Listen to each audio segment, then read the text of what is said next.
Hi అండి. అందరికీ నమస్కారం. Welcome to Vasu Electrotech. ఈరోజు మనం ఈ వీడియోలోని ఎర్తింగ్ గురించి తెలుసుకుందాం అండి. నాకైతే మొన్న ఒక కిరాణా షాప్ అతను ఫోన్ చేశారండి.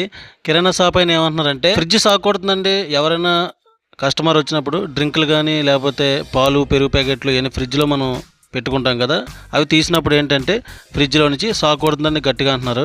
అది ఎందుకు షాక్ కొడుతుంది చూడమని చెప్పారనమాట. దాన్ని మనం వెళ్ళాము అక్కడికి. అసలు ఫాల్ట్ ఏంటో చూసానండి. ఫ్రిడ్జ్ ఏమైనా ప్రాబ్లం ఉందంటే ఫ్రిడ్జ్ బాగానే ఉందండి అంతాను.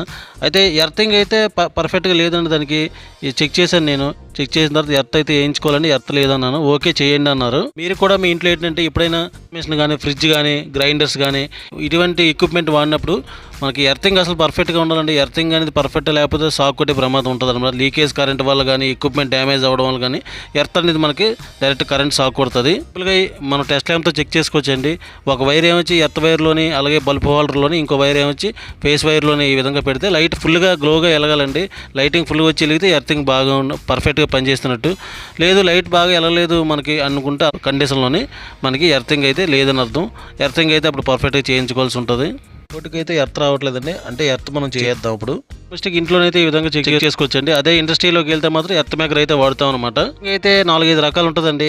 మనం జనరల్గా వాడేది అయితే మాత్రం ఇళ్ళకైతే వాడేది అయితే జిఏ పైప్ ఎర్త్ అండి, అంటే పైపింగ్ ఎర్త్ అంటాం అనమాట. అలాగే రెండోది స్ట్రిప్ ఎర్త్ అని ఉంటుందండి. స్ట్రిప్ ఎర్త్ అయితే మాత్రం ట్రాన్స్ఫర్లకి కొన్ని కంపెనీలకి అయితే వాడుతుంటారు. అలాగే రాడ్ ఎర్త్ అని ఉంటుందండి. బ్లాక్గా రాడ్ చాలా పొడవు ఉంటుంది. అదేంటంటే పెద్ద పెద్ద ఇండస్ట్రీలకి అయితే వాడతామండి. ఇప్పుడు మనం డొమెస్టిక్ కాబట్టి ఈ పైప్ ఎర్త్ అయితే మనం ఇప్పుడు వేద్దామండి. ఇప్పుడు గారికి అయితే సామాన్లు లిస్ట్ రాసి ఇస్తారండి, ఎర్తింగ్ ఏడేడు సామాన్లు కావాలనేది.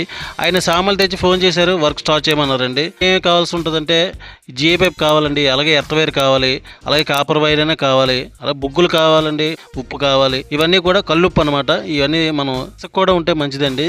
కస్టమర్ అయితే తెచ్చుకున్నారు. గొయ్యి కూడా తీసుకుని రెడీగా పెట్టుకున్నారండి. పైపులు ఎంత అయితే మాత్రం మనం 4 అడుగులు తీసుకున్నామండి. ఏంటంటే మనకి ఆ జిఏ పైప్ని ఈ ఏదైతే గొయ్యి తీసామో అందులోని లోన కల్లా దిగ్గొట్టాలండి, అడుగు కల్లాన పైపు గుండా ఈ ఎర్త్ వైర్ అయితే లాగుతామండి. ఇంకా బేర్ కాపర్ వైర్ అయితే వేసుకోవచ్చండి. కానీ ఇక్కడ బేర్ కాపర్ వైర్ అయితే నేను వేయట్లేదు, ఎందుకంటే ఇక్కడ కొన్ని దొంగలు ఎక్కువ ఉన్నారండి. మనం కాపర్ వైర్ వేసినా కానీ అక్కడ ఓపెన్గా మనం అది కట్ చేసి తీసుకెళ్ళిపోతారు అనమాట దొంగలు. కాబట్టి నేనైతే green colour wire, insulation wire అయితే వాడుతున్నాను. ఇక్కడ పైప్ వేసి పైప్ ద్వారా వేసి క్లాంపింగ్ అయితే చేసేస్తాను అనమాట.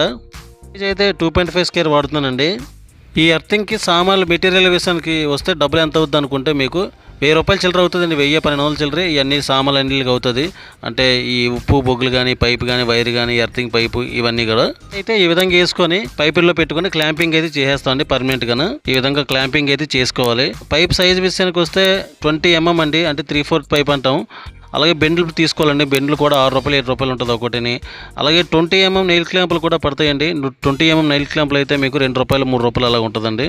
ఈ విధంగా క్లాంపులు తీసుకొని వైర్ పైప్ ద్వారా మనం పర్మనెంట్గా దిగ్గొట్టుకోవాలండి. మనం వేస్తున్న ఎర్త్ ఓన్లీ ఫ్రిడ్జ్కే పనిచేస్తుంది అంటే అలా ఏం కాదండి. మీరు ఇల్లంతా కావాలంటే ఇల్లంతా కూడా వాడుకోవచ్చు. నేనైతే ఓన్లీ ఫ్రిడ్జ్కి మాత్రమే వేస్తున్నాను, ఎందుకంటే ఇంటికి ఆల్రెడీగా పైనుంచి ఎర్త్ ఉంది, వేరే విధంగా ఎర్త్ ఉందన్నమాట. ఈ కేవలం కింద షాప్ పెట్టిన దానికి మాత్రమే ఈ ఫ్రిడ్జ్కి సంబంధించి ఎర్త్ లేదనమాట. కాబట్టి మనం ఈ ఫ్రిడ్జ్కి సంబంధించిన దాని గురించి ఎర్త్ అయితే ఇప్పుడు ప్రజెంట్ వేస్తున్నామండి. మనం ఈ ఎర్త్ వేర్ అనేది 2 విధాలుగా మనకి సేఫ్టీ వస్తుందండి. ఒకటి హ్యూమన్ సేఫ్టీ అండి, రెండోది ఎక్విప్మెంట్ సేఫ్టీ అనమాట. హ్యూమన్ సేఫ్టీ అంటే మనకి ఏదైనా షాక్ కొట్టినా కానీ ఏ ఇబ్బంది లేకుండా ఉండడానికి మనం వేస్తాం, అది హ్యూమన్ సేఫ్టీ అంటారు. అదే కనుక ఎక్విప్మెంట్ సేఫ్టీ అంటే మనకి ఏదైనా ఇప్పుడు ఫ్రిడ్జ్ కానీ, వాషింగ్ మెషిన్ కానీ, గ్రైండర్ కానీ ఏమైనా ఉంటాయి కదా, అలాగే ఎక్విప్మెంట్కి ఏదైనా డ్యామేజ్ కలగకుండా కూడా మనం ఎర్త్ అనేది యూజ్ చేస్తామన్నమాట.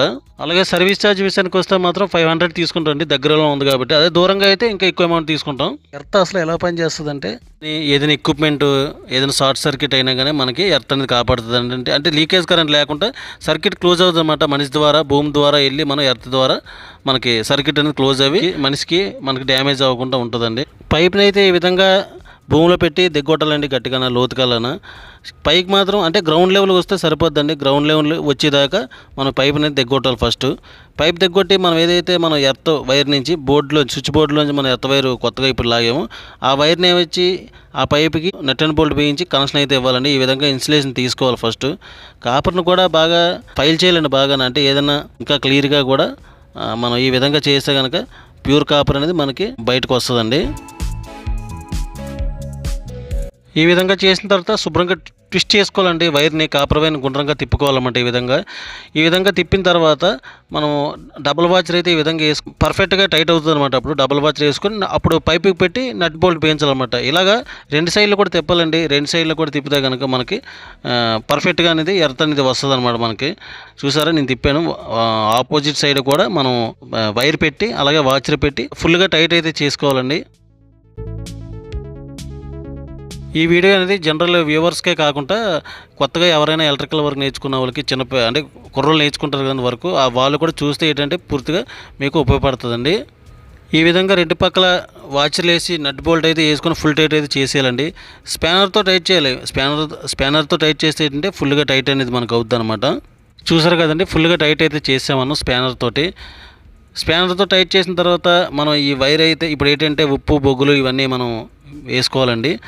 అయితే ముందుగా వైర్ అయితే మనం క్లియర్ చేసేద్దాం, మళ్ళీ తడి ఉంది కాబట్టి. పైప్ అయితే మాత్రం వేసుకొని ఈ ఎర్త్ వైర్ని మనం స్విచ్ బోర్డు దగ్గరికి తీసుకెళ్ళిపోదామండి. ఫైనల్గా మనం ఉప్పు బొగ్గులు అనేది ఫైనల్గా వేసుకుందాం. ఈ విధంగా పైప్ అయితే ముందు వేసుకున్న తర్వాత స్విచ్ బోర్డు వరకు అయితే వైర్ తీసుకెళ్ళిపోయాను నేను.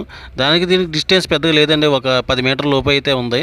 ఇది ముందు ఎర్త్ వైర్కి కలెక్షన్ ఇచ్చుకోవాలండి. ఎర్త్ వైర్ అంటే సాకెట్కి పైన ఉంటుంది, మీకు తెలుసు కదా, చూసారు కదా, సాకెట్లోని పెద్ద హోల్ ఉంటుంది అనమాట.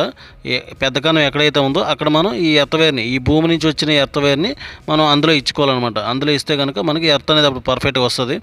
ఫైనల్గా ఎర్త్ కంప్లీట్ అయిన తర్వాత చెక్ చేద్దాం ఒకసారి, టెస్ట్ ల్యాంప్ పెట్టి పర్ఫెక్ట్గా వస్తుందో లేదో అప్పుడు చెక్ చేద్దామండి. బోర్డు అయితే బిగించుకున్నాను. పవర్ని అయితే నేనేం కదపలేదండి, కేవలం ఎర్త్ వైర్ అయితే మనం లేదు కాబట్టి ఎర్త్ వైర్ అయితే మనం వేసుకొని స్విచ్ బోర్డు అయితే బిగించుకుంటామండి. ఇప్పుడు స్విచ్ బోర్డు అయితే బిగించుకున్నామండి. ఇప్పుడు ఈ పైప్ ద్వారా వైర్ అయితే వేసాం కాబట్టి ఇప్పుడు గొయ్యిలో కూడా మనం కలెక్షన్ ఇస్తాం కాబట్టి ఇప్పుడు ఏంటంటే ఉప్పు బొగ్గులు వేసుకుందామండి. అసలు ఎర్త్లో ఉప్పు బొగ్గులు ఎందుకు వేస్తారంటే మనకి ఎక్కువ లైఫ్ టైం ఉండడానికండి, అంటే తడి అనేది ఎక్కువ ఉంటుంది అనమాట ఉప్పు బొగ్గుల ద్వారా. అదే మనం ఉప్పు బొగ్గులు లేకుండా మామూలుగా వేసేస్తే ఏటవుతుందంటే ఎండాకాలం అదే కానీ మనకి వచ్చినా కానీ మనకి అందులో ఆరిపోకుండా ఉంటుంది అనమాట.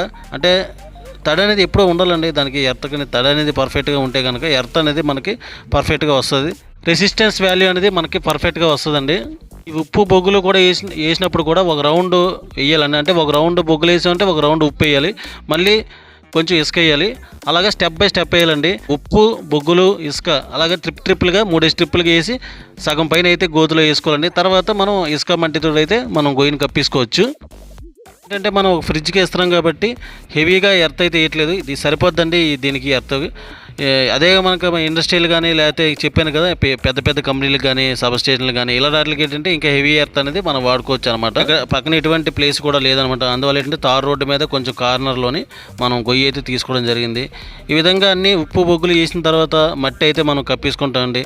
తర్వాత తాపీ మేస్త్రి గారిని పిలిపించి ఏంటంటే నా బార్డర్ రౌండప్ బార్డర్లా కట్టిస్తే సరిపోద్దండి. దాంట్లో మనం ఏంటంటే ఎప్పుడైనా ఒక 2 నెలలకి 3 నెలలకి కానీ కొంచెం వాటర్ అది వేసుకుంటుంటే సరిపోద్ది. ఎందుకంటే ఇక్కడ తడి అనేది ఎక్కువ లేదు కాబట్టి నేను ఒక 3 మంత్స్కి 2 మంత్స్ కల్లా కొంచెం వాటర్ వేయండి అన్నాను. కూడా మీ ఇంట్లో ఎర్త్ ఆల్రెడీ ఉండుంటే కనుక అప్పుడప్పుడు వాటర్ అనేది ఈ విధంగా వేయండి. వాటర్ అనేది ఈ విధంగా వేస్తే కనుక మీకు పర్ఫెక్ట్గా ఎర్త్ అనేది ఎప్పుడు వర్కింగ్ కండిషన్లో అయితే ఉంటుందండి. ఇన్సిడెంట్ కూడా ఎక్కువ జరుగుతున్నాయండి. చూసారు కదా మీరు, హైదరాబాద్లో ఎక్కడో కానీ మధ్య చిన్నపిల్లలు ఏంచి ఇలా ఐస్ క్రీమ్ కానీ వెళ్ళి షాక్ కొట్టి ప్రమాదం చేత మరణించింది. ఇంకా మీకు ఫ్రిడ్జ్ మీద ఎక్కువ బిజినెస్ జరుగుతుంది అంటే ఫ్రిడ్జ్ అనేది ఎక్కువ నిరంతరం ఫ్రిడ్జ్ ఏసీ తీస్తుంటారు, బిజినెస్ అది ఎక్కువ ఉందనుకుంటే కనుక మీరు రబ్బర్ మ్యాట్ కూడా కొనుక్కోవడం మంచిదండి. మన డీమార్ట్లో అయితే దొరుకుతుంది రబ్బర్ మ్యాట్ అంటారు. ఆ రబ్బర్ మ్యాట్ అయితే ఫ్రిడ్జ్ ముందు వేసుకోవాలండి. వేసుకొని దాని మీద నించొని మనం సామాన్లు తీసుకుంటూ ఉంటే కనుక సేఫ్టీ బెస్ట్ అనమాట. అయితే ఏసీ అంటే చెక్ చేద్దాం, పని చేస్తుందో లేదో చూద్దాం. చూసారా, ఎర్త్ మనం చెక్ చేసాం, లైట్ అయితే పర్ఫెక్ట్ వెలుగుతుందండి. టెస్ట్ ల్యాంప్ హోల్డర్ తీసుకొని ఒక వైర్ ఏమొచ్చి ఎర్త్ వైర్లోని ఇంకో వైర్ ఏంచి పేస్ వైర్లోని పెట్టాలన్నమాట. అంటే స్విచ్ ఆన్ చేసి రైట్ సైడ్ పెట్టాలి సాకెట్కి, పైన ఏంచి ఇంకో వైర్ పెట్టాలి. పెట్టినప్పుడు లైట్ అనేది ఫుల్గా ఎలగాలండి. ఈ విధంగా మామూలు బల్బ్ తీసుకోవాలి, ఎల్ఈడి బల్బ్తో మాత్రం చెక్ చేయకూడదు. నార్మల్ బల్బ్తో ఫిలమెంట్ బల్బ్తోనే మనం చెక్ చేసుకోవాలండి. ఎర్త్ అయితే బాగా పనిచేస్తుంది. చేతితో పట్టుకొని చూద్దామండి. చూసారు కదా, మీ చేతితో అయితే నేను పట్టుకొని ఓపెన్ చేశాను, నాకు షాక్ అయితే కొట్టలేదు, అలాగే టెస్టర్ కూడా రాలేదన్నమాట. ఈ విధంగా ఎర్తింగ్ అయితే చేసుకోవాలి. మీరు కూడా ఇటువంటి షాక్ కొడుతుంది, ఎర్తింగ్ ప్రాబ్లం అనుకుంటే ఈ విధంగా ఎర్తింగ్ అయితే చేయించుకోండి. మరి ఈ వీడియో ఇంతేనండి. ఈ వీడియో మీకు ఇన్ఫర్మేటివ్ ఉంటే కనుక మన వీడియోని లైక్ చేయండి, అలాగే మన ఛానల్ని సబ్స్క్రైబ్ చేయండి. Thank you very much. By by. Next వీడియోలో కలుద్దాం.